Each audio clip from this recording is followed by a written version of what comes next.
ಬಂಧುಗಳೇ ನಮಸ್ಕಾರ. ಚಮರಂ ಚಾನೆಲ್ಗೆ ಸ್ವಾಗತ. ನಾವು ಮೀಸಲಾತಿ ಕುರಿತು ಮಾತಾಡ್ತಾ ಇದ್ವಿ. ಕಳೆದ ಸಂಚಿಕೆಯಲ್ಲಿ ಯಾರ್ಯಾರಿಗೆ ಎಷ್ಟೆಷ್ಟು ಮೀಸಲಾತಿ ಇದೆ ಈ ದೇಶದಲ್ಲಿ, ಅಂದರೆ ಈ ದೇಶದ ಪ್ರತಿಯೊಬ್ಬರಿಗೂ ಕೂಡ ಬ್ರಾಹ್ಮಣರನ್ನು ಒಳಗೊಂಡಂತೆ ಮೀಸಲಾತಿ ಇದೆ ಅಂತ ಚರ್ಚೆ ಮಾಡಿದ್ವಿ. ಆದರೆ ಈ ಮೀಸಲಾತಿಯ ಹಿನ್ನೆಲೆ ಏನು? ಇವತ್ತಿನ ಈ ಮೀಸಲಾತಿ ನೋಡಿಕೊಂಡೆ SC ST ಗಳಿಗೆ ಮೀಸಲಾತಿ ಇದೆ, OBC ಗಳಿಗೆ ಮೀಸಲಾತಿ ಇದೆ ಅಂತ ಅಂದ್ಕೊಂಡೆ ನಾವು ತುಂಬಾ ಒಂದು ವ್ಯಸನಕ್ಕೊಳಗಾಗುವ ನಾವು ಅವ್ರಿಗೆ ಹಂಗಿದೆ, ಅವ್ರು ಇಷ್ಟೊಂದು ತಗೊಂಡ್ಬಿಟ್ರು ಪಾಲು ಅನ್ನುವಷ್ಟು ಒಂದು ಮನೆ ಮಾಡಿದ್ದೆ ಎಲ್ಲರ ತಲೆಗಳಲ್ಲೂ. ಹೀಗಿರ್ಬೇಕಾದ್ರೆ ಪ್ರಾಚೀನ ಇತಿಹಾಸದ ಮೀಸಲಾತಿ ಇದೆ. ಆ ಪ್ರಾಚೀನ ಇತಿಹಾಸದ ಮೀಸಲಾತಿಯ ಕತೆ ಕೇಳ್ಬಿಟ್ರೆ ಇನ್ನು ದಂಗಾಗಿ ಹೋಗ್ತೀರ ನೀವು. ಇವತ್ತಿನ ಮೀಸಲಾತಿ ಅಟ್ಲೀಸ್ಟು ಸಾಮಾಜಿಕ ನ್ಯಾಯವನ್ನು ಒಳಗೊಂಡಿದೆ, ಸಾಂವಿಧಾನಿಕವಾದಂಥ ಹಕ್ಕುಗಳನ್ನ ಒಳಗೊಂಡಿದೆ, ಎಲ್ಲರನ್ನು ಮೇಲೆತ್ತುವಂಥ, ಎಲ್ಲರಿಗೂ ಸಮಾನತೆಯನ್ನು ಕೊಡುವಂಥ, ಎಲ್ಲರಿಗೂ ಭ್ರಾತೃತ್ವವನ್ನು ಕೊಡುವಂಥ ಮೀಸಲಾತಿ ಇವತ್ತೊಂದು. ಆ ಮೀಸಲಾತಿಯೇ ನಿಮಗೆ ಅನ್ಯಾಯ ಥರ ಕಂಡ್ರೆ, ಪ್ರಾಚೀನ ಇತಿಹಾಸದಲ್ಲಿ ಈ ಮೀಸಲಾತಿಗೆ ಮೂಲವಾದಂಥ ಮೀಸಲಾತಿ ಇದೆಯಲ್ಲ, ಆ ಮೀಸಲಾತಿಯನ್ನು ಕೇಳಿದ್ರೆ ನಿಮಗೆ ದಂಗು ಬಡ್ದೋಗೋದು ಖಂಡಿತ, ಮೈ ಜುಮ್ಮೆನಿಸುತ್ತೆ. ಇಂತಹ ಒಂದು ಅಮಾನವೀಯವಾದಂಥ ಮೀಸಲಾತಿ ಆ ಕಾಲದಲ್ಲಿ ಇತ್ತ ಅಂತ ಕೇಳಿರ್ತೀರ ನೀವು. ಪ್ರಾಚೀನ ಇತಿಹಾಸದ ಮೀಸಲಾತಿಯನ್ನು ಮನುಸ್ಮೃತಿಯಲ್ಲಿ ದಾಖಲಿಸಲಾಗಿದೆ. ಏನಪ್ಪ ವಾಪಸ್ ಅಲ್ಲಿಗೆ ಬಂದ, ಇದೇ ಎಲ್ಲವೂ ಬೇಸ್ ಇಲ್ಲೇನೆ. ನೀವು ಎಲ್ಲಿ ಅನ್ಯಾಯ ನಡೆಯುತ್ತೆ, ಅನ್ಯಾಯಕ್ಕೆ ಒಂದು ಹೋರಾಟ ಆಗುತ್ತೆ. ಆ ಹೋರಾಟದ ನಂತರ ಅನ್ಯಾಯಗಳು ಸರಿಸಮನಾಗಿ ಬರ್ತವೆ ಅಥವಾ ಸರಿಯಾಗ್ತಾ ಹೋಗ್ತವೆ. ಈ ಪ್ರಾಚೀನ ಇತಿಹಾಸದ ಮೀಸಲಾತಿ ಕಥೆಗಳನ್ನು ಮನುಸ್ಮೃತಿಯಲ್ಲಿ ದಾಖಲಿಸಲಾಗಿದೆ. ಮತ್ತು ಪ್ರಾಚೀನ ಇತಿಹಾಸದಲ್ಲಿದ್ದಂಥ ಈ ಅನ್ಯಾಯಕ್ಕೆ ವಿರುದ್ಧವಾಗಿಯೇ ಅನೇಕ ಹೋರಾಟಗಳು ಮತ್ತು ಸಾಮಾಜಿಕ ಸುಧಾರಣಾ ಚಳವಳಿಗಳು ನಡೆದದ್ದು ಅಂತಕ್ಕಂಥದ್ದನ್ನ ಎಲ್ಲ ಸಮಾಜಶಾಸ್ತ್ರಜ್ಞರು, ಇತಿಹಾಸ ತಜ್ಞರು ದಾಖಲಿಸ್ತಾರೆ. ಇದು ಇತಿಹಾಸದಲ್ಲಿದೆ. ಅದರಲ್ಲೂ ವಿಶೇಷವಾಗಿ ನಾನು ಬಾಬಾ ಸಾಹೇಬ್ ಅಂಬೇಡ್ಕರ್ ಅವರ the revolution and counter revolution in ancient India ಅನ್ನೋ ಪುಸ್ತಕ ಇದೆ. ಆ ಪುಸ್ತಕದಲ್ಲಿ ಬಾಬಾ ಸಾಹೇಬ್ ಅಂಬೇಡ್ಕರ್ ಅವರು ಈ ಮೀಸಲಾತಿ ಹೇಗೆ ಬಂತು ಅನ್ನೋದನ್ನ ಸಂಪೂರ್ಣವಾಗಿ ದಾಖಲಿಸ್ತಾ ಹೋಗ್ತಾರೆ. ಮೀಸಲಾತಿಯ ಕಥೆಯನ್ನು ಪ್ರಾಚೀನ ಭಾರತದಲ್ಲಿ ಹೇಗೆಲ್ಲ ಶುರುವಾಯಿತು ಅಂತ. ನಿಮಗೆ ಗೊತ್ತು, ಡಿವಿಷನ್ ಆಫ್ ಲೇಬರ್ ಇದಕ್ಕೆ ಕಾರಣ ಅಂತ ವಾದ ಮಾಡ್ತಾರೆ ಕೆಲವರು. ಅಂದರೆ ಶ್ರಮ ವಿಭಜನೆ ಅಂತ. ಶ್ರಮ ವಿಭಜನೆ ಅಂತಂದರೆ ಒಂದೊಂದು ಕೆಲಸಗಳನ್ನ ಒಬ್ಬೊಬ್ಬರು ಮಾಡ್ತಾ ಹೋದ್ರು, ಅದು ಮುಂದೆ ಬರ್ತಾ ಬರ್ತಾ ಅದು ಜಾತಿಯಾಗಿ ಕನ್ವರ್ಟ್ ಆಗೋಯ್ತು ಅಂತ ಮಾತಾಡ್ತಾರೆ. ಅಂದರೆ ಚಮ್ಮಾರಿಕೆ ಇರ್ಬೋದು, ಕಮ್ಮಾರಿಕೆ ಇರ್ಬೋದು, ಅಥವಾ ಕೃಷಿ ಇರ್ಬೋದು, ಈ ಥರ ಒಂದೊಂದು ಕೆಲಸಗಳು, ಈ ಕೆಲಸಗಳ ಕುಲಕಸುಗಳೇ ಮುಂದೆ ಒಂದಿನ ಕುಲಗಳಾಗಿ ಮಾರ್ಪಟ್ಟು ಅಂತ ಮನುಸ್ಮೃತಿನ ಸಮರ್ಥಿಸ್ಗಳವ್ರು ಮಾತಾಡ್ತಾರೆ. ಆದರೆ ಬಾಬಾ ಸಾಹೇಬ್ ಅಂಬೇಡ್ಕರ್ ಏನು ಹೇಳ್ತಾರೆ ಗೊತ್ತಾ, ಇದನ್ನ ಇದು ಡಿವಿಷನ್ ಆಫ್ ಲೇಬರ್ಸ್ ಆಗಿದ್ರೆ ತೊಂದರೆ ಇರಲಿಲ್ಲ, ಆದರೆ ಇದು ಡಿವಿಷನ್ ಆಫ್ ಲೇಬರರ್ಸ್ ಆಗಿದೆ. ಅಂದರೆ ಶ್ರಮ ವಿಭಜನೆ ಅಲ್ಲ, ಇದು ಶ್ರಮಜೀವಿಗಳನ್ನೇ ವಿಭಜಿಸಿದೆ. ಒಬ್ಬರ ಕೆಲಸ ಮೇಲು, ಒಬ್ಬರ ಕೆಲಸ ಕೀಳು ಅನ್ನೋ ಥರದಲ್ಲಿ ಮೇಲು ಕೀಳಿನ ಏಣಿ ಶ್ರೇಣಿ ವ್ಯವಸ್ಥೆಯನ್ನ ಈ ವ್ಯವಸ್ಥೆ ತಂದಿದೆ ಅಂತ ಹೇಳ್ತಾರೆ. ಈ ವ್ಯವಸ್ಥೆ ಯಾವಾಗ ಶುರುವಾಯಿತು ಅಂತ ದಾಖಲಿಸ್ತಾರೆ ಅಂತಂದ್ರೆ, ಮೌರ್ಯ ಸಾಮ್ರಾಜ್ಯದ ಕೊನೆಯ ದೊರೆ ಬೃಹದ್ರಥ ಮೌರ್ಯ, ಈ ಬೃಹದ್ರಥ ಮೌರ್ಯನ ಸೇನಾಧಿಪತಿಯಾಗಿದ್ದಂಥ ಪುಷ್ಯಮಿತ್ರ ಸುಂಗ ಅನ್ನುವಂಥ ಒಬ್ಬ ಬ್ರಾಹ್ಮಣ, ಸುಂಗ ಬ್ರಾಹ್ಮಣ, ಅಲ್ಲಿ ಬೃಹದ್ರಥ ಮೌರ್ಯನನ್ನ ತನ್ನ ರಾಜನನ್ನ ತಾನೇ ಬ್ರಹ್ಮೋತ್ಸವದಿಂದ ಕೊಂದು ಮೌರ್ಯ ಸಾಮ್ರಾಜ್ಯವನ್ನು ಅಳಿಸಿ ಸುಂಗ ಸಾಮ್ರಾಜ್ಯವನ್ನು ಸ್ಥಾಪನೆ ಮಾಡ್ತಾನೆ. ಅಷ್ಟೇ, ಸುಂಗ ಸಾಮ್ರಾಜ್ಯ ಬರುತ್ತೆ. ಇದನ್ನೇ ನಾವು ಸುಂಗ ಸಾಮ್ರಾಜ್ಯದ ಉದಯ, ಮೌರ್ಯ ಸಾಮ್ರಾಜ್ಯದ ಪತನ ಅಂತ ಕರಿತೀವಿ ಇತಿಹಾಸದಲ್ಲಿ. ಈ ಸುಂಗ ಸಾಮ್ರಾಜ್ಯದಲ್ಲಿ ಸುಂಗ ಬ್ರಾಹ್ಮಣನಾದಂಥ ಪುಷ್ಯಮಿತ್ರನು ಕ್ರಿಸ್ತಪೂರ್ವ 185ರಲ್ಲಿ ಈ ಸಾಮ್ರಾಜ್ಯವನ್ನು ಶುರು ಮಾಡಿ ತನ್ನ ಸಾಮ್ರಾಜ್ಯದ ಕಾನೂನನ್ನ ಬರೆಸ್ತಾನೆ. ಆ ತನ್ನ ಸಾಮ್ರಾಜ್ಯದ ಕಾನೂನೇನಿದೆ ಅದೇ ಮನುಸ್ಮೃತಿ. ಈ ಮನುಸ್ಮೃತಿಯನ್ನ ಯಾರು ಬರೆದ್ರು, ಮನು ಬರೆದ್ರ ಅಥವಾ ಬೇರೆ ಯಾರಾದ್ರೂ ಋಷಿ ಬರೆದ್ರ ಅನ್ನೋದ್ರ ಬಗ್ಗೆ ಜಿಜ್ಞಾಸೆಗಳಿದೆ, ಚರ್ಚೆ ಇದೆ. ಬಾಬಾ ಸಾಹೇಬ್ ಅಂಬೇಡ್ಕರ್ ಇದನ್ನ ಭೃಗುಮುನಿಯ ಅಧ್ಯಕ್ಷತೆಯಲ್ಲಿ ಅನೇಕ ಬ್ರಾಹ್ಮಣ ಬುದ್ಧಿಜೀವಿಗಳು ಸೇರ್ಕೊಂಡು ಈ ನಮ್ಮ ಕೋಡ್ ಆಫ್ ಕಂಡಕ್ಟ್ ನಮ್ಮ ರಾಜ್ಯದಲ್ಲಿ ಹೇಗಿರಬೇಕು ಅನ್ನೋದನ್ನ ತೀರ್ಮಾನ ಮಾಡಿ ಬರೆದ್ರು. ಅದೇ ಮನುಸ್ಮೃತಿ. ಈ ಮನುಸ್ಮೃತಿ ಆಧಾರದಲ್ಲಿ ಚಾತುರ್ವರ್ಣ ವ್ಯವಸ್ಥೆಯನ್ನು ತರ್ತಾರೆ. ಚಾತುರ್ವರ್ಣ ವ್ಯವಸ್ಥೆಯಲ್ಲಿ ಬ್ರಾಹ್ಮಣ, ಕ್ಷತ್ರಿಯ, ವೈಶ್ಯ, ಶೂದ್ರ, ಹೀಗೆ 4 ಕ್ಯಾಟಗರೈಸೇಷನ್ ಮಾಡ್ತಾರೆ. ಈ 4 ಕ್ಯಾಟಗರೈಸೇಷನ್ಗಳಿಗೆ ಮೀಸಲಾತಿ ಕೊಡ್ತಾರೆ. ಅಲ್ಲಿ ಮೀಸಲಾತಿ ಬರೋದು, ಅಲ್ಲೇ ಮೀಸಲಾತಿ ಶುರುವಾಗೋದು, ಮಹಿಳೆಯರ ಮೀಸಲಾತಿ ಶುರುವಾಗುತ್ತೆ ಅಲ್ಲಿ. ಮೊದಲನೇ ವರ್ಗ ಅಂದ್ರೆ ಬ್ರಾಹ್ಮಣ, ಇವರು ಯಾವಾಗಲೂ ಪ್ರೀಸ್ಟ್ಲಿ ಸ್ಥಾನಗಳನ್ನ ಹೊಂದಿರಬೇಕು ಅಥವಾ ಅತ್ಯುನ್ನತವಾದಂಥ ಸ್ಥಾನಗಳನ್ನ ಹೊಂದಿರಬೇಕು ಮತ್ತು ಅಕ್ಷರಾಭ್ಯಾಸವನ್ನ ಇವರೇ ಮಾಡಬೇಕು.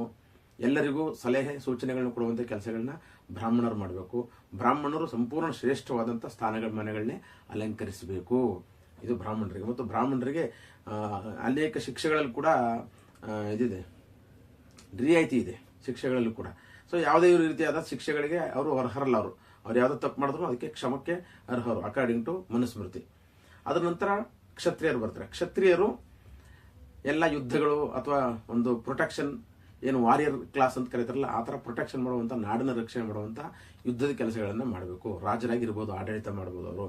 ಆದರೆ ಆ ರಾಜರು ಬ್ರಾಹ್ಮಣರ ಸಲಹೆ ಸೂಚನೆಗಳ ಆಧಾರದ ಮೇಲೆ ರಾಜ್ಯಭಾರವನ್ನು ಮಾಡಬೇಕು. ಯಾವಾಗಲೂ ಬ್ರಾಹ್ಮಣರಿಂದ ಪೂಜಾ ವಿಧಿಗಳನ್ನು, ಸಂಸ್ಕಾರಗಳನ್ನ ತಗೊಂಡವರು ರಾಜ್ಯಭಾರ ಮಾಡಬೇಕು, ಅವರ ಸಲಹೆ ಸೂಚನೆಗಳ ಮೇರೆಗೆ. ಇದು ಕ್ಷತ್ರಿಯರಿಗೆ ಕೊಟ್ಟಂಥ ರಿಸರ್ವೇಷನ್. ಇನ್ನು ಕೆಳಗಿನ, ಅದಕ್ಕಿಂತ ಕೆಳಗಿನ ವರ್ಗ ವೈಶ್ಯರು. ಈ ವೈಶ್ಯರು ವ್ಯಾಪಾರ ವಹಿವಾಟುಗಳು, ಈ ಥರದ ಕೆಲಸಗಳನ್ನ ಮಾಡಬೇಕು. ಇವರು ಸಹ ಎಲ್ಲ ಬ್ರಾಹ್ಮಣರ ಸಲಹೆ ಸೂಚನೆಗಳ ಮೇರೆಗೆ ವ್ಯಾಪಾರ ವಹಿವಾಟುಗಳನ್ನ ಮಾಡಬೇಕು. ಇದು 3ನೇ ವರ್ಗ. ಈ 3 ವರ್ಗಕ್ಕೆ ಇರ್ತಕ್ಕಂಥ ರಿಸರ್ವೇಷನ್. 4ನೇ ವರ್ಗ ಶೂದ್ರರು. ಯಾರು ನೇಮಿಸ್ತಾರೆ ಇದನ್ನ? ಬ್ರಹ್ಮ ನೇಮಿಸ್ತಾ ಅಂತ ಇವ್ರು ಹೇಳ್ತಾರೆ. ಶೂದ್ರರು ಏನು ಮಾಡಬೇಕು? ಮೇಲಿನ 3 ವರ್ಗಗಳಿಗೆ, ಅಂದರೆ ಕ್ಷತ್ರಿಯ, ವೈಶ್ಯ ಮತ್ತು ಬ್ರಾಹ್ಮಣ ಏನಿದ್ದಾರೆ ಆ ವರ್ಗಗಳಿಗೆ ಇವರು ಎಲ್ಲ ಥರದ ಸೇವೆಗಳನ್ನ ಮಾಡಬೇಕು. ಎಲ್ಲ ಥರ ಸೇವೆ ಅಂದರೆ ಅವರಿಗೆಲ್ಲ, ಅಂದರೆ ಕೃಷಿ ಮಾಡಿಕೊಡ್ಬೇಕು, ಪಶು ಸಂಗೋಪನೆ ಮಾಡಿಕೊಡ್ಬೇಕು, ಅವ್ರಿಗೆ ಕೆತ್ತನೆ ಕೆಲಸಗಳು ಮಾಡ್ಕೊಡ್ಬೇಕು, ಮನೆ ಕಟ್ಕೊಡ್ಬೇಕು, ಬಟ್ಟೆ ಒಕ್ಕೊಡ್ಬೇಕು, ಇಸ್ತ್ರಿ ಮಾಡಿಕೊಡ್ಬೇಕು, ಬಟ್ಟೆ ಹೊಲ್ಕೊಡ್ಬೇಕು, ಮತ್ತು ಆಯುಧಗಳನ್ನ ತಯಾರು ಮಾಡಿಕೊಡ್ಬೇಕು, ಅಥವಾ ವ್ಯಾಪಾರ ವಹಿವಾಟಿಗೆ ಬೇಕಾದಂಥ ಕಚ್ಚಾ ಸಾಮಗ್ರಿಗಳನ್ನ ಒದಗಿಸ್ಕೊಡ್ಬೇಕು, ಅಥವಾ ಬ್ರಾಹ್ಮಣರ ಪೂಜಾ ವಿಧಾನಗಳಿಗೆ ಬೇಕಂತ ಎಲ್ಲವನ್ನೂ ಕೊಡಬೇಕು, ಹಸುಗಳು ಸಾಕಬೇಕು, ಹಾಲು ಕರೆದು ಕೊಡಬೇಕು, ತುಪ್ಪ ಮಾಡಿಕೊಡ್ಬೇಕು.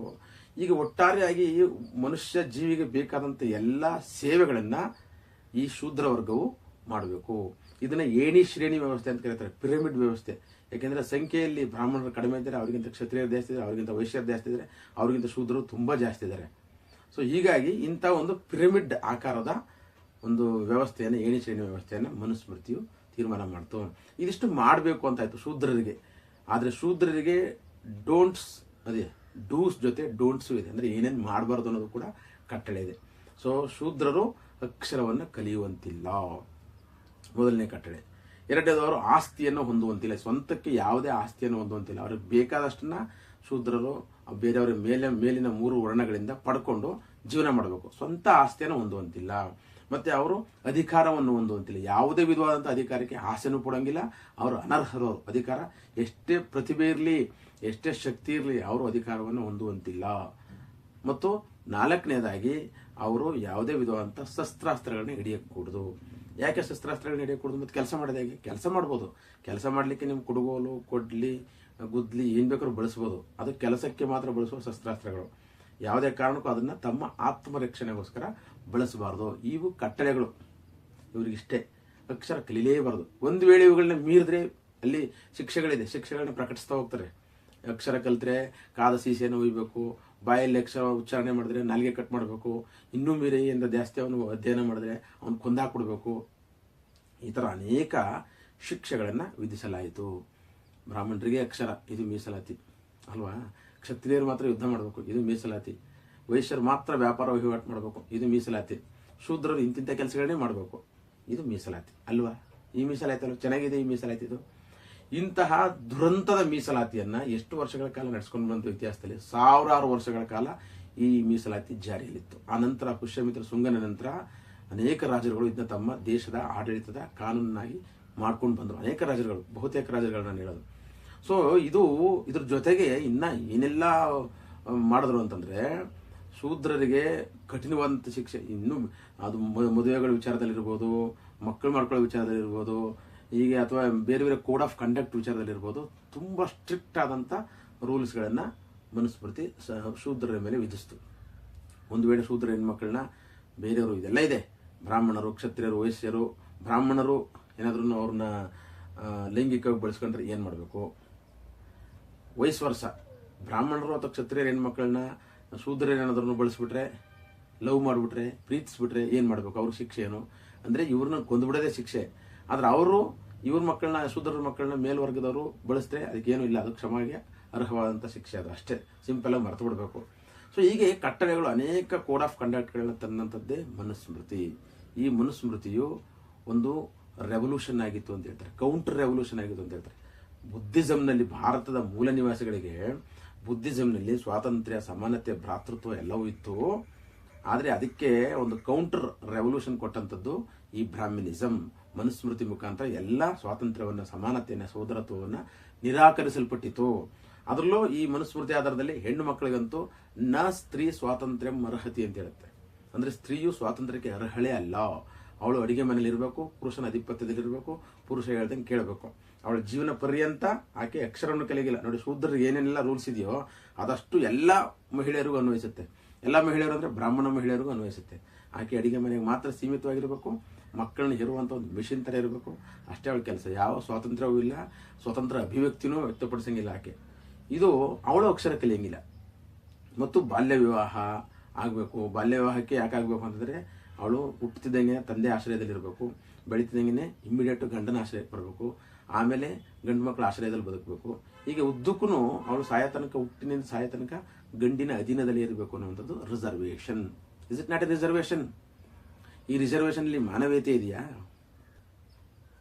ಈ ಒಂದು ಅಮಾನುಷವಾದಂಥ ವ್ಯವಸ್ಥೆಯನ್ನು, ವರ್ಣ ವ್ಯವಸ್ಥೆಯನ್ನು ಧಿಕ್ಕರಿಸಿದಂಥ ಭಾರತದ ಮೂಲ ನಿವಾಸಿಗಳು, ಅಂದರೆ ಬೌದ್ಧರು ಅಥವಾ ಭಾರತದ ಮೂಲ ನಿವಾಸಿಗಳು ವರ್ಣ ವ್ಯವಸ್ಥೆಯಿಂದ ಆಚೆ ಉಳಿತಾರೆ, ಸ್ವಯಂ ಪ್ರೇರಿತರಾಗಿ ಆಚೆ ಉಳಿತಾರೆ. ಇದನ್ನು ಬಾಬಾ ಸಾಹೇಬ್ ಅಂಬೇಡ್ಕರ್ ಅವರು ಸ್ವಯಂ ಪ್ರೇರಿತರಾಗಿ ಈ ಅನ್ಯಾಯವನ್ನು, ಈ ಅಕ್ರಮವನ್ನು ವಿರೋಧಿಸಿ ಹೊರಗುಳಿತಾರೆ. ವಿರೋಧಿಸಿದವರ ತಲೆದಂಡ ಆಗುತ್ತೆ ಅನೇಕರದು. ಆದ್ರೂ ತಲೆದಂಡ ಆದರೂ ಪರವಾಗಿಲ್ಲ ಅಂತೇಳಿ ನಾವು ವರ್ಣ ವ್ಯವಸ್ಥೆ ಒಳಗಡೆ ಸೇರಲ್ಲ ಅಂತೇಳಿ ಅನೇಕರು ಭಾರತದ ಮೂಲ ನಿವಾಸಿಗಳು ಈ ವರ್ಣ ವ್ಯವಸ್ಥೆಯಿಂದ ಆಚೆ ಉಳಿತಾರೆ. ಅವ್ರನ್ನ ಅವರ್ಣೀಯರು ಅಂತ ಕರೀತಾರೆ. ಈ ಅವರ್ಣೀಯರನ್ನ ಮನುಸ್ಮೃತಿಯಲ್ಲಿ ಏನಂತ ಕರೀತಾರೆ ಗೊತ್ತಾ? ಯಾರು ತಪ್ಪುಗಳು ಮಾಡ್ತಿದ್ರೋ, ಪಾಪದ ಕೆಲಸಗಳು ಮಾಡ್ತಿದ್ರು, ಅವ್ರನ್ನ ಮನುಸ್ಮೃತಿಯಿಂದ ಆಚೆಗೆ ಅಟ್ಟಲಾಯಿತು, ಅವರೇ ಅಸ್ಪೃಶ್ಯರು ಅಂತ ಮನುಸ್ಮೃತಿಯಲ್ಲಿ ಬರೀತಾರೆ. ಆದರೆ ಬಾಬಾ ಸಾಹೇಬ್ ಅಂಬೇಡ್ಕರ್ ಅವರು ಹೇಳ್ತಾರೆ, ಇದನ್ನ ಕ್ಲಾರಿಫೈ ಮಾಡ್ತಾರೆ. ಮನುಸ್ಮೃತಿಯಿಂದ ಆಚೆಗೆ ಪಾಪಿಗಳನ್ನ ಓಡಿಸ್ಲಿಲ್ಲ, ಮನುಸ್ಮೃತಿಯೇ ಒಂದು ಪಾಪದ ಕೆಲಸ ಅಂತೇಳಿ ಇಲ್ಲಿನ ಮೂಲ ನಿವಾಸಿ ಜನರು ಅವರೇ ಮನುಸ್ಮೃತಿಯಿಂದ ಆಚೆ, ಮನುಸ್ಮೃತಿಯ ರೂಲಿಂದ ಆಚೆಗೆ ವಿರೋಧಿಸಿ ಉಳಿದಂಥವ್ರು. ಅವರು ಸ್ವಯಂ ಒಂದು ತಮ್ಮದೇ ಆದಂಥ ಸೆಟಲ್ಮೆಂಟ್ಗಳಂತಾರಲ್ಲ, ಆ ಸೆಟಲ್ಮೆಂಟ್ಗಳನ್ನ ಮಾಡಿಕೊಂಡು ಅಸ್ಪೃಶ್ಯರು ಅಂತ ಏನು ಅವರ್ಣೀಯರು ಅಂತ ಕರೀತಾರೋ ಅವರು ವರ್ಣ ವ್ಯವಸ್ಥೆಯಿಂದ ಆಚೆ ಉಳಿದ್ರು. ಅವರೇ ಅಸ್ಪೃಶ್ಯರು, ಅವರೇ ಅನ್ಟಚಬಲ್ಸ್, ಅವ್ರನ್ನೇ ಇವತ್ತು ನಾವು SC STಗಳು ಅಂತ ಕರೆಯೋದು ಅಂತ ಬಾಬಾ ಸಾಹೇಬರು ಮೆನ್ಷನ್ ಮಾಡ್ತಾರೆ. ಇದನ್ನು ನೋಡಿ, ಅವತ್ತೇ ವಿರೋಧಿಸಿದರೆ ಅದನ್ನು. ಆದರೆ ಕಾಲಾನಂತರದಲ್ಲಿ ಈ ಅಸ್ಪೃಶ್ಯರನ್ನ ಹೀಗೆ ವೇದಗಳ ಮುಖಾಂತರ ಅವ್ರನ್ನ ಆಚೆ ಕಟ್ಟಿದ್ದೀವಿ ನಾವು, ಅವ್ರನ್ನ ಮುಟ್ಸ್ಕೊಬಾರ್ದು, ಯಾರನ್ನು ಅವ್ರಿಗೆ ಯಾರಿಗೂ ಕೂಲಿ ಕರಿಬಾರ್ದು, ಅವ್ರು ಯಾರನ್ನೂ ಹತ್ರಕ್ಕೆ ಸೇರಿಸ್ಬೇಡ ಅಂತಾರದಲ್ಲ, ಅವ್ರನ್ನ ಸಾವಿರಾರು ವರ್ಷಗಳ ಕಾಲ ದೂರ ಇಟ್ಟು ಅವ್ರ ತಲೆ ಒಳಗಡೆ ಕೂಡ ನಾವು ಅಸ್ಪೃಶ್ಯರು ಅನ್ನುವಂಥ ಭಾವನೆಯನ್ನು ತುಂಬಿ ಅವರಿಗೆ ಅನೇಕ ಮಾನವ ಹಕ್ಕುಗಳನ್ನ ನಿರಾಕರಿಸಲಾಯಿತು. ಮಾನವ ಹಕ್ಕುಗಳನ್ನ ಒಂದು ಒಳಗೊಳ್ಳುವಿಕೆಯನ್ನು ನಿರಾಕರಿಸಲಾಯಿತು ಮತ್ತು ಅವರಿಗೆ ಕಟ್ಟುಪಾಡುಗಳನ್ನ ವಿಧಿಸಲಾಯಿತು. ಯಾಕಂದ್ರೆ ಕೆಲಸಗಳು ಬೇಕಿತ್ತು. ಅವರೆಲ್ಲರ ಆಸ್ತಿಗಳನ್ನ ಮುಟ್ಟುಗೋಲು ಮಾಡ್ಕೊಂಡ್ಬಿಟ್ರು. ಅವಾಗಲೇ ಎಲ್ಲ ಆಸ್ತಿಗಳನ್ನ ಮುಟ್ಟುಗೋಲು ಮಾಡ್ಕೊಂಡು ಅವ್ರನ್ನ ಮೂಲ ನಿವಾಸಿ ಜನಗಳನ್ನ ಮೂಲೆಗೂ ಮಾಡಿದ್ರು. ಇದು ನಡೆದಿರ್ತಕ್ಕಂಥ ಬಹುದೊಡ್ಡ ಅನ್ಯಾಯ. ಈ ಅನ್ಯಾಯ ಸಾವಿರಾರು ವರ್ಷಗಳ ಕಾಲ ಚಾಲ್ತಿಲಿತ್ತು.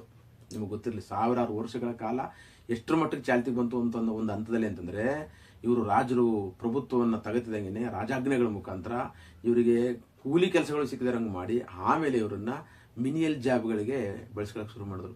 ಇನ್ನೇನು ಮಾಡೋಕ್ಕಾಗಲ್ಲ ಅಂತೇಳಿ ಜೀವನಕ್ಕೆ ಅನ್ಯ ಮಾರ್ಗ ಇಲ್ಲದೇನೆ ಈ ಅಸ್ಪೃಶ್ಯರು ಸಣ್ಣ ಸಣ್ಣ ಮಿನಿಯಲ್ ಜಾಬ್ಗಳನ್ನ ಅಥವಾ ಇವರ ಮನೆಗಳಲ್ಲಿ ಕಸ ಗುಡಿಸೋದನ್ನ, ಇವ್ರಿಗೆ ಮುಖ ತೋರಿಸ್ತೇನೆ, ಇವ್ರಿಗೆ ಕಟ್ಟುನಿಟ್ಟುಗಳು ಹಾಕಿ ಇವರಿಗೆ ಬಟ್ಟೆ ಹಾಕಬಾರ್ದು ಅಂತದಲ್ಲಿ ಮಾಡಿ ಅವ್ರನ್ನ ಅತ್ಯಂತ ಅಮಾನ್ಯವಾಗಿ ಸಾವಿರಾರು ವರ್ಷಗಳ ಕಾಲ ನಡೆಸ್ಕೊಳ್ಳಲಾಯಿತು. ಇದು ಮನುಷ್ಯತ್ವನಾಯ್ತು. ಇದನ್ನ ಕೊಂಡಾಡಬೇಕ ಈ ಇತಿಹಾಸವನ್ನು ನಾವು. ಇದನ್ನ ಅನ್ಯಾಯ ಅಕ್ರಮ ಅಂತ ನಾವು ಯಾವತ್ತೂ ಮಾತಾಡಬಾರ್ದಾಗಾದ್ರೆ, ಈ ಅನ್ಯಾಯ ಅಕ್ರಮವನ್ನೇ ಇವತ್ತಿಗೂ ನೀವು ಮಾಡ್ತಾ ಇದ್ರೆ ನೋಡ್ತಾನೆ ಇರ್ಬೇಕು ನಾವು. ಈ ಎಲ್ಲ ಅನ್ಯಾಯ ಅಕ್ರಮಗಳಿಗೆ ಉತ್ತರವಾಗಿ ಅನೇಕ ಹೋರಾಟಗಳು ಆನಂತರ ಸಾಮಾಜಿಕ ಹೋರಾಟಗಳು ನಡೀತಾ ಬರ್ತವೆ. ಆ ಹೋರಾಟಗಳ ಹಿನ್ನೆಲೆಯನ್ನ ಮತ್ತೊಂದು ವಿಡಿಯೋದಲ್ಲಿ ನಾನು ತೋರಿಸ್ತೀನಿ, ಹೇಳ್ತಾ ಹೋಗ್ತೀನಿ. ಆದರೆ ಪ್ರಮುಖವಾಗಿ ಏನು ಅಂತಂದ್ರೆ, ಈ ಹೋರಾಟಗಳಿಗೆ ವಿರುದ್ಧವಾಗಿಯೇ ಬಾಬಾ ಸಾಹೇಬ್ ಅಂಬೇಡ್ಕರ್ ಅವರು ಮನುಸ್ಮೃತಿಯು ಮಹಿಳೆಯರ ಸ್ವಾತಂತ್ರ್ಯವನ್ನು ನಿರಾಕರಿಸುತ್ತೆ, ಮಹಿಳೆಯರ ಹಕ್ಕುಗಳನ್ನ ನಿರಾಕರಿಸುತ್ತೆ, ಮಹಿಳೆಯರ ಅಭಿವ್ಯಕ್ತಿ ಸ್ವಾತಂತ್ರ್ಯವನ್ನು ನಿರಾಕರಿಸುತ್ತೆ ಅನ್ನೋ ಕಾರಣಕ್ಕೋಸ್ಕರ ಸುಟ್ಟಾಕಿದ್ರು. ಮತ್ತಿಗೆ ವಿರುದ್ಧವಾದಂಥ ಒಂದು ಕಾನೂನನ್ನ ಮಾಡಬೇಕು ನಾನು. ಅಂದರೆ ಯಾವುದು ಮನುಸ್ಮೃತಿಯಲ್ಲಿ ಮಾನವತೆಯನ್ನ ದೂರ ಮಾಡಿದೆ, ಯಾವುದು ಮನುಷ್ಯ ನಡುವೆ ಅನ್ಯಾಯದ ಗೋಡೆಗಳನ್ನ ಕಟ್ಟಿದೆ, ಅಂತ ಗೋಡೆಗಳನ್ನ ಒಡೆದಾಕಿ ನಾನು ಬೇರೆದೇ ಆದಂಥ ಒಂದು ಸಾಮಾಜಿಕ ನ್ಯಾಯದ ಪರಿಕಲ್ಪನೆಯಲ್ಲಿ ಸಂವಿಧಾನ ಕೊಡಬೇಕು ಅಂತ ಮನುಸ್ಮೃತಿಯನ್ನು ಸುಟ್ಟದ್ದು ಮತ್ತು ನಮ್ಮ ಸಂವಿಧಾನ ಬರೆದು. ಈ ಸಂವಿಧಾನದಲ್ಲಿ ಪ್ರಾಚೀನ ಇತಿಹಾಸದಲ್ಲಿ ಆಗಿದ್ದಂಥ ಅನೇಕ ಅನ್ಯಾಯಗಳಿಗೆ ಉತ್ತರ ಕೊಡ್ತಾ ಹೋಗಿದ್ದು ಅಷ್ಟೇ. ಇದು ಸಾವಿರಾರು ವರ್ಷಗಳ ಕಾಲ ಊರಿಂದ ಆಚೆ ನಿಂತ್ಕೊಂಡು ಮೈ ಮೇಲೆ ಬಟ್ಟೆ ಇಲ್ದೇನೆ, ಅಭಿವ್ಯಕ್ತಿ ಸ್ವಾತಂತ್ರ್ಯ ಇಲ್ದೇನೆ, ಊಟ ಇಲ್ದೇನೆ, 3 ಹೊತ್ತು ಕೆಲಸ ಇಲ್ದೇನೆ, ಮನುಷ್ಯತ್ವವೇ ಇಲ್ದೇನೆ ಅನ್ಯಾಯ ಅಕ್ರಮ ದೌರ್ಜನ್ಯಗಳಿಗೆ ಒಳಗಾಗಿ ಬದುಕಿರ್ತಕ್ಕಂಥ ಈ ದೇಶದ ಶೂದ್ರರು, ಅತಿ ಶೂದ್ರರು ಅಂದರೆ ಅಸ್ಪೃಶ್ಯರನ್ನ 1950ರಿಂದ ಈಚೆಗೆ ಒಂದು ಮೀಸಲಾತಿ ಅಥವಾ ರೆಪ್ರೆಸೆಂಟೇಷನ್ ಅನ್ನುವಂಥ ಒಂದು ಸಣ್ಣ ಕಾನೂನು ಮುಖಾಂತರ ಅಕ್ಷರ ಕೊಟ್ಟರು, ಒಂದಷ್ಟು ಕೆಲಸ ಸಿಕ್ಕಂಗಾಯ್ತು, ಒಂದಷ್ಟು ಮಾತಾಡೋಂಗಾಯ್ತು, ಸ್ವತಂತ್ರವಾಗಿ ಅಧಿಕಾರ ಹೊಂದುವಂತಾಯ್ತು. ಇಷ್ಟನ್ನ ಸಹಿಸ್ಕೊಳಕ್ಕಾಯ್ತಿಲ್ಲ. ಅದಕ್ಕೆ ರಿಡಿಕ್ಯೂಲ್ ಮಾಡೋದೇನು, ರಿಸರ್ವೇಷನ್ನಿಂದಾಗಿ ಎಲ್ಲ ಹಾಳಾಗ್ಬಿಟ್ಟಿದೆ ಅಂತ ಹೇಳಿದೇನು, ರಿಸರ್ವೇಷನ್ನಿಂದಾಗಿ ದಕ್ಷತೆ ಹೊಂಟೋಯ್ತು ಈ ದೇಶದಲ್ಲಿ ಅಂತ ಹೇಳಿದೇನು, ಮತ್ತು ಲೇವಡಿ ಮಾಡಿದೇನು, ಕ್ರಿಕೆಟ್ನಲ್ಲಿ ರಿಸರ್ವೇಷನ್ ಕೊಟ್ಬಿಡ್ಬೇಕು, ಅಲ್ಲಿ ಇವರಿಗೆ SC-ಗಳಿಗೆ ST-ಗಳಿಗೆ ಕೇವಲ 3 ಬಾಲ್ಗೊಂದು ಓವರ್ ಕೊಡಬೇಕು ಅಂತ ಮಾತಾಡೋದೇನು, ಸಿನಿಮಾಗಳಲ್ಲಿ ರಿಸರ್ವೇಷನ್ ಕೊಡಬೇಕು ಅಂತ ಕಟಿಕೆ ಆಡೋದೇನು. ಕೇವಲ 75 ವರ್ಷಗಳ ರಿಸರ್ವೇಷನ್, ಅದು ಸರಿಯಾಗಿ ಇನ್ನೂ ಫಾಲೋ ಅಪ್ ಆಗಿಲ್ಲ. ಅಷ್ಟಕ್ಕೆ ಇಷ್ಟೊಂದು ಹೊಟ್ಟೆ ಕಿಚ್ಚು, ನಮ್ದೇನೋ ಕಿತ್ಕೊಂಡ್ಬಿಟ್ರು ಅನ್ನುವಂಥ ಹೊಟ್ಟೆ ಕಿಚ್ಚನ್ನ ಪಡಿಬೇಡಿ. ಯಾಕೆಂದ್ರೆ ಸಾವಿರಾರು ವರ್ಷಗಳ ಕಾಲ ಭಾರತ ದೇಶದ ಎಲ್ಲ ಮೂಲ ನಿವಾಸಿಗಳ ಆಸ್ತಿ ಪಾಸ್ತಿಯನ್ನ ಕೆಲವು ಜನರು ಈ ಕಟ್ಟುಪಾಡುಗಳ ಮುಖಾಂತರ ಕಿತ್ಕೊಂಡು ಅದಕ್ಕೋಸ್ಕರನೇ ಅವರನ್ನ ದೂರ ಇಟ್ಟದ್ದು. ಮತ್ತು ಇಲ್ಲಿ ಜಾತಿಯ ಸೃಷ್ಟಿ ಮಾಡಿದ ಯಾಕೆ ಅಂತಂದ್ರೆ ಜಾತಿಗಳಾಗಿ ಶ್ರಮ ವಿಭಜನೆ ಜೊತೆಗೆ ಶ್ರಮಿಕರ ವಿಭಜನೆ ಮಾಡೋದ್ರ ಮುಖಾಂತರ ಬ್ರಾಹ್ಮಣರು ತಮ್ಮ ವಿರುದ್ಧ ಯಾರು ಹೋರಾಟಕ್ಕೆ ನಿಲ್ದಾರಂಗೆ ಒಂದು ಕಾನೂನು ರೂಪಿಸಿದ್ರು. ಅಂದ್ರೆ ಅವರೆಲ್ಲರೂ ನೀನು ಅವನಿಗಿಂತ ಶ್ರೇಷ್ಠ, ನೀನು ಅವನಿಗಿಂತ ಶ್ರೇಷ್ಠ, ನೀನು ಅವನಿಗಿಂತ ಶ್ರೇಷ್ಠ ಅಂತ ಏಣಿ ಶ್ರೇಣಿ ವ್ಯವಸ್ಥೆ ಮುಖಾಂತರ ಅವ್ರಲ್ಲಿ ಒಬ್ರಿಗೊಬ್ರು ಸಾಮಾಜಿಕ ಒಂದು ಸಂಚಲನವೇ ಆಗಬಾರ್ದು, ಅಥವಾ ಸಾಮಾಜಿಕ ಒಳಗೊಳ್ಳುವಿಕೆ ಒಂದೊಂದು ಜಾತಿಗಳ ನಡುವೆ ನಡೀಬಾರದು ಅನ್ನೋ ಥರದಲ್ಲಿ ಹುನ್ನಾರವನ್ನು ರೂಪಿಸಿ ಅಕ್ಷರ ಕೊಡ್ದೇನೆ, ಆಯುಧ ಕೊಡ್ದೇನೆ, ಆಯುಧ ಕೊಟ್ಟರೆ ಯುದ್ಧ ಮಾಡಕ್ ಬರ್ತಾರೆ ಅವರು, ಅಕ್ಷರ ಕೊಟ್ಟರೆ ಜ್ಞಾನವಂತರಾಗ್ತಾರೆ, ಇಲ್ಲಿನ ಅನ್ಯಾಯ ಗೊತ್ತಾಗುತ್ತೆ, ಪ್ರಶ್ನೆ ಮಾಡ್ತಾರೆ. ಮತ್ತು ಆಸ್ತಿ ಅಧಿಕಾರವನ್ನು ಕೊಟ್ಟರೆ ಇವರು ಸ್ವತಂತ್ರರಾಗಿ ನಮ್ಮ ಹತ್ರ ಕೆಲಸಕ್ಕೆ ಬರದೆ ಹೊರಟೋಗ್ತಾರೆ, ನಮ್ಮ ಕೆಲಸಗಳು ಮಾಡಲ್ಲ ಅನ್ನೋ ಕಾರಣಕ್ಕೋಸ್ಕರ ಇದೆಲ್ಲವನ್ನ ನಿಷೇಧಿಸುವ ಕಾನೂನು ಮಾಡಿದ್ರು. ಈ ಕಾರಣಕ್ಕೋಸ್ಕರವೇ ಭಾರತದಲ್ಲಿ ಹೆಚ್ಚು ದಂಗೆಗಳು ನಡೀಲಿಲ್ಲ. ಯಾಕೆಂದ್ರೆ ನೋಡಿ, ಕ್ಷತ್ರಿಯರು ಮಾತ್ರವೇ ಯುದ್ಧ ಮಾಡಬೇಕು ಅಂದ್ರೆ ಈ ದೇಶವು ಹಲವು ವರ್ಷಗಳ ಕಾಲ ಯಾಕೆ ಪರಕೀಯರ ಗುಲಾಮಿಗಿರಿಗೆ ಒಳಗಾಯಿತು ಅಂತಂದ್ರೆ ಕ್ಷತ್ರಿಯರು ಮಾತ್ರವೇ ಯುದ್ಧ ಮಾಡಬೇಕಾಗಿತ್ತು. ಇವರು ಶಕ್ತಿ ಇದ್ದಾಗಿಯೂ ಈ ದೇಶದ ಶೂದ್ರರಿಗೆ ಮತ್ತು ಅತಿ ಶೂದ್ರರಿಗೆ ಹೆಚ್ಚಿನ ಬಲ ಇದ್ದಾಗಿಯೂ ಇವರು ಯುದ್ಧ ಮಾಡುವಂತಿಲ್ಲ. ಯುದ್ಧ ನಡೀತಾ ಇದ್ರೆ ನಿಂತ್ಕೊಂಡು ನೋಡ್ಬೇಕು ಇವರು, ಯಾಕೆಂದ್ರೆ ಯುದ್ಧ ಮಾಡುವಂತಿಲ್ಲ, ಶಸ್ತ್ರಾಸ್ತ್ರಗಳನ್ನ ಹಿಡಿಯಂಗಿಲ್ಲ, ಆತ್ಮರಕ್ಷಣೆ ಮಾಡ್ಕೊಳಂಗಿಲ್ಲ. ಅಲ್ಲಿ ಕ್ಷತ್ರಿಯರು ಸೋತ್ರೆ ಇಡೀ ರಾಜ್ಯವೇ ಸೋಲ್ತು ಅಂತ ಅರ್ಥ. ಸೊ ಇಂತಹ ದುಷ್ಟ ವ್ಯವಸ್ಥೆಯ ವಿರುದ್ಧ ಈ ದೇಶದಲ್ಲಿ ಹೋರಾಟಗಳು ನಡೆದಿದ್ದು. ಇವ್ರ ಕಲ್ಪನೆಯಲ್ಲಿ ಏನ್ ಮಾಡ್ತಾರೆ ಅಂತಂದ್ರೆ ಇದನ್ನ ಹೇಗೆ ದೈವೀಕರಣಗೊಳಿಸ್ತಾರೆ ಅಂದ್ರೆ ಬ್ರಹ್ಮನಿಗೆ ಹಾಕ್ಬಿಡ್ತಾರೆ ಇದನ್ನ. ಈ ಮನುಸ್ಮೃತಿ ಅಥವಾ ಈ ಏಣಿ ಶ್ರೇಣಿ ವ್ಯವಸ್ಥೆ ಅಥವಾ ಇಲ್ಲಿನ ವರ್ಣ ವ್ಯವಸ್ಥೆಯು ಇದು ನಮ್ಮದಲ್ಲ, ಬ್ರಹ್ಮ ಸೃಷ್ಟಿ ಮಾಡದ್ದು ಅಂತ ಹೇಳ್ತಾರೆ. ಅಂದ್ರೆ ಬ್ರಹ್ಮನ ತಲೆಯಿಂದ ಬಂದವರು ಬ್ರಾಹ್ಮಣರಾದ್ರು, ಬ್ರಹ್ಮನ ವಕ್ಷ ಅಂದ್ರೆ ಎದೆಯಿಂದ ಬಂದಂಥವ್ರು ಕ್ಷತ್ರಿಯರಾದ್ರು, ಬ್ರಹ್ಮನ ಹೊಟ್ಟೆಯಿಂದ ಬಂದಂಥವ್ರು ಈ ಸೊಂಟದ ಭಾಗದಿಂದ ಬಂದಂಥವ್ರು ಅವರು ವೈಶ್ಯರಾದ್ರು, ಮತ್ತು ಪಾದದಿಂದ ಹುಟ್ಟಿದಂಥವ್ರು ಶೂದ್ರರಾದ್ರು ಅಂತ ಹೇಳ್ತಾರೆ. ಬ್ರಹ್ಮನ ತಲೆ ಇಡೀ ದೇಹವನ್ನ ಬ್ರಾಹ್ಮಣ, ಕ್ಷತ್ರಿಯ, ವೈಶ್ಯ, ಶೂದ್ರರಾಗಿ ರೂಪಿಸಿ, ಶೂದ್ರರು ಯಾವಾಗಲೂ ಅಂದ್ರೆ ಕಾಲಿನಲ್ಲಿ ಇರಬೇಕು ಅಂದ್ರೆ ಅವರು ಎಲ್ಲಾ ತರ ಸೇವೆಯನ್ನು ಮೇಲಿನ ದೇಹದ ಭಾಗಗಳಿಗೆ ಮಾಡಬೇಕು ಅನ್ನುವಂತ ಒಂದು ರೂಪಕವನ್ನಿಟ್ಟು ಬ್ರಹ್ಮನಿಗೆ ಇದನ್ನ ಆರೋಪಿಸ್ಬಿಟ್ರು. ಬ್ರಹ್ಮನ ತಲೆಯಿಂದ ನಾವು ಬಂದಿದ್ದರಿಂದ ನಾವು ಶ್ರೇಷ್ಠರಾಗಿರ್ತೀವಿ. ತಲೆ ಅಂತಕ್ಕಂಥದ್ದು ಯಾವಾಗಲೂ ಶ್ರೇಷ್ಠ, ತಲೆ ಅಂತಕ್ಕಂಥದ್ದು ಬುದ್ಧಿವಂತಿಕೆಯ ಲಕ್ಷಣ, ತಲೆಯಲ್ಲೇ ಎಲ್ಲ ಐಡಿಯಾಗಳು ಉತ್ಪತ್ತಿ ಆಗೋದು. ಹಾಗಾಗಿ ಬ್ರಾಹ್ಮಣರು ಎಲ್ಲ ಬುದ್ಧಿವಂತಿಕೆ ಕೆಲಸಗಳು ಮಾಡಬೇಕು ಅನ್ನೋ ಥರದಲ್ಲಿ ಬ್ರಹ್ಮನ ಮೇಲೆ ಆರೋಪಿಸಿದ್ರು. ಹಾಗಾಗಿ ಇಲ್ಲಿ ಬ್ರಹ್ಮನೇ ಅನ್ಯಾಯಕಾರಿ ನಾವು ಹಂಗೆ ನೋಡೋದಾದ್ರೆ. ಆದರೆ ಬ್ರಹ್ಮ ಅನ್ಯಾಯಕಾರಿ ಅಲ್ಲ, ಬ್ರಹ್ಮನ ಹೆಸರಲ್ಲಿ ಇವರು in the name of God they have executed all their ideas ಅಂತ ಬಾಬಾ ಸಾಹೇಬ್ರು ಹೇಳ್ತಾರೆ. ಇದು ಚೆನ್ನಾಗಿದೆ. ಇದು ಇಂತಹ ಮೀಸಲಾತಿಯನ್ನ ಸಾವಿರಾರು ವರ್ಷಗಳ ಕಾಲ ಇಷ್ಟೊಂದು ಅದ್ಭುತವಾಗಿ ಅನುಭವಿಸಿಕೊಂಡು ಬಂದಂತ ಬ್ರಾಹ್ಮಣರು, ಕ್ಷತ್ರಿಯರು, ವೈಶ್ಯರು ಇವತ್ತಿನ ಜುಜುಬಿ ಮೀಸಲಾತಿ ಬಗ್ಗೆ ಕಣ್ಣು ಹಾಕ್ತಾರೆ, ಜನಗಳಿಗೆ ತಪ್ಪು ಮಾಹಿತಿ ಕೊಡ್ತಾರೆ. ಇದೇನೋ ಭಿಕ್ಷೆ ಅಂತರದಲ್ಲಿ ಮಾತಾಡಿಸ್ತಾರಲ್ಲ, ಇದರಲ್ಲಿ ನ್ಯಾಯ ಇದೆಯಾ? ಏನೆಲ್ಲ ಕೊಟ್ಬಿಡ್ರಪ್ಪ ದಲಿತರಿಗೆ, ಪ್ರೈಮ್ ಮಿನಿಸ್ಟರ್ ಮಾಡ್ಬಿಡಿ ದಲಿತರನ್ನ, ಎಲ್ಲ ರಿಸರ್ವೇಷನ್ ಇವರಿಗೆ ಹೊರಟೋಗ್ತಾ ಇದೆ ಅನ್ನುವಂಥ ಮಾತುಗಳು ಆಡೋದ್ರ ಮುಖಾಂತರ ಇಲ್ಲಿನ ಜನಗಳಿಗೆ ಎಷ್ಟು ಅವಮಾನ ಮಾಡ್ತಿದ್ದೀರ ಗೊತ್ತಾ? ತಪ್ಪು ಮಾತುಗಳನ್ನ ಯಾವಾಗಲೂ ಆಡಬಾರ್ದು. ಯಾಕೆಂದ್ರೆ ಇತಿಹಾಸದ ನಮ್ಮ ಗ್ರಹಿಕೆಯಲ್ಲಿ ನೋಡಿದ್ರೆ ಇತಿಹಾಸದಲ್ಲಿ ಸಾಕಷ್ಟು ಅನ್ಯಾಯಗಳಾಗಿದೆ. ಈ ಸಾಕಷ್ಟು ಅನ್ಯಾಯಗಳಿಗೆ ಪ್ರತ್ಯುತ್ತರವಾಗಿ 1000 ವರ್ಷಗಳ ಅನ್ಯಾಯಕ್ಕೆ ಪ್ರತ್ಯುತ್ತರವಾಗಿ ಕೇವಲ 75 ವರ್ಷದ ರಿಸರ್ವೇಷನ್ ಬಂದಿದೆ. ಈ 1000 ವರ್ಷದ ಅನ್ಯಾಯ ಮಾಡಿದ್ರೆ ಯಾರು? ಬ್ರಾಹ್ಮಣರು, ಕ್ಷತ್ರಿಯರು, ವೈಶ್ಯರು. ಇವ್ರ ವಿರುದ್ಧ ಶೂದ್ರರು ಸೇಡ್ ತೀರ್ಸ್ಕೋಬೇಕಾಗಿತ್ತು, ಯುದ್ಧ ಮಾಡಬೇಕಾಗಿತ್ತು, ರಕ್ತಪಾತ ಮಾಡಬೇಕಾಗಿತ್ತು. ಮಾಡಿದ್ರ? ಅದನ್ನ ಮಾಡಲಿಲ್ಲ. ಸಾಮಾಜಿಕ ಹೋರಾಟಗಳ ಮುಖಾಂತರ ಅವರು ತಮ್ಮ ಪಾಲಿನ ಹಕ್ಕನ್ನ ಒಂದೊಂದಾಗಿ ತಗೊಂಡ್ರು. ಆಲ್ ಆಫ್ ಎ ಸಡನ್ ಎಲ್ಲ ಬಂದ್ಬಿಟ್ಟಿಲ್ಲ. ಒಂದು ಸ್ವಲ್ಪ ಅಕ್ಷರ ಬಂತು, ಆಮೇಲೆ ಸ್ವಲ್ಪ ಅಧಿಕಾರ ಬಂತು, ಆಮೇಲೆ ಸ್ವಲ್ಪ ಆಸ್ತಿ ಮಾಡ್ಕೊಂಡ್ರು. ಈಗ ಒಂಚೂರು ಚೆನ್ನಾಗಿದ್ದಾರೆ 75 ವರ್ಷದ ಸಂವಿಧಾನದ ಕೊಡುಗೆಯಿಂದಾಗಿ. ಅಷ್ಟಕ್ಕೆ ಕಣ್ಣೂರು ಎತ್ಕೊಂಡ್ರೆ ಹೆಂಗೆ? ಇಷ್ಟು ವರ್ಷಗಳ ಕಾಲ ಅಕ್ಷರ ಕಲ್ತ್ಕೊಂಡು ಬಂದವ್ರು ನೀವು, ಜ್ಞಾನ ಪಡ್ಕೊಂಡು ಬಂದವ್ರು ನೀವು. ಜ್ಞಾನ ನಮಗೆ ಮಾತ್ರವೇ ಬೇಕು, ಅಂತಸ್ತು ನಮಗೆ ಮಾತ್ರವೇ ಬೇಕು, ಅಧಿಕಾರ ನಮಗೆ ಮಾತ್ರವೇ ಬೇಕು ಅಂತ ಇನ್ನೂ ಎಷ್ಟು ವರ್ಷಗಳ ಕಾಲ ಅಪಾಪಿಸ್ತೀರಿ ನೀವು? ಈ ಅನ್ಯಾಯಕ್ಕೆ ಇದು ಸಾಮಾಜಿಕ ನ್ಯಾಯ.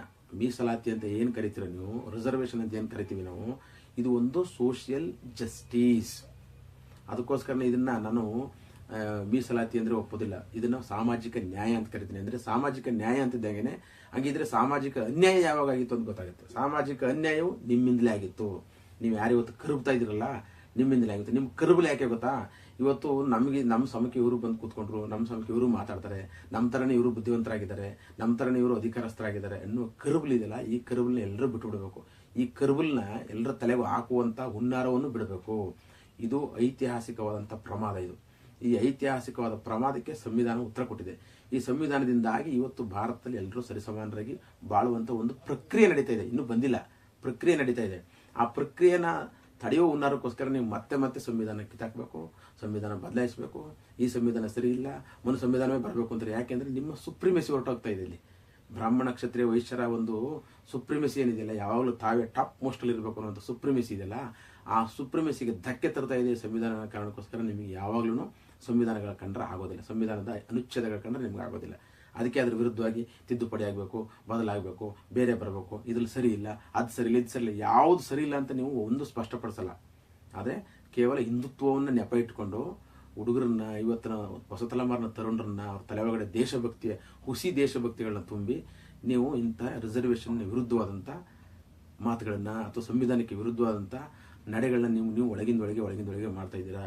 ಇದನ್ನ ಖಂಡಿತವಾಗ್ಲೂ ಎಜುಕೇಟೆಡ್ ಆಗಿರ್ತಕ್ಕಂಥವ್ರು, ಪ್ರಜ್ಞಾವಂತರಾಗಿರ್ತಕ್ಕಂಥವ್ರು ಒಪ್ಪುವುದಿಲ್ಲ ಮತ್ತು ಖಂಡಿಸ್ತಾರೆ.